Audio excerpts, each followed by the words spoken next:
Hello, I'm David Jacobson. Bonjour, je m'appelle David Jacobson et je suis ambassadeur des États-Unis au Canada. J'aimerais vous présenter le point de vue américain sur la guerre de 1812. Les Américains estiment que ce conflit constitue une étape dans l'évolution de leur nation. Cette guerre a été déclenchée parce que l'Angleterre a tenté de forcer les Américains à joindre les rangs de la Royal Navy, de limiter nos échanges commerciaux avec la France et d'empêcher notre expansion vers l'Ouest. Si les résultats de la guerre n'ont pas été concluants, le conflit a toutefois confirmé aux Américains la place qu'ils occupaient sur la scène internationale. De plus, il a donné naissance à une grande tradition navale.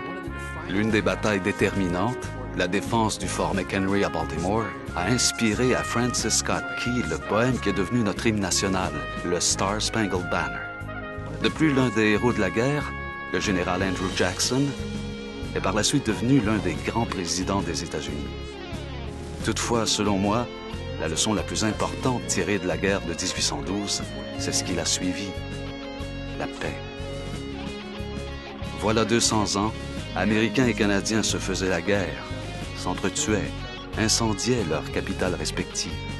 Aujourd'hui, il n'existe pas deux autres pays au monde qui entretiennent une relation aussi étroite, aussi solide que le Canada et les États-Unis. Ils font front commun. Ils travaillent ensemble afin d'assurer la paix, la prospérité et leur amitié. Cette seule évolution, qui a fait de deux ennemis des amis très proches, peut donner une lueur d'espoir aux peuples des régions du globe où semble impossible le rapprochement entre voisins. Entre voisins qui se font guerre, qui s'entretuent, qui incendient mutuellement leur ville. Les populations de ces régions perturbées par les conflits pourront un jour, si Dieu le veut, entretenir une amitié comparable à celle qui unit le peuple américain et le peuple canadien. Elles peuvent y parvenir.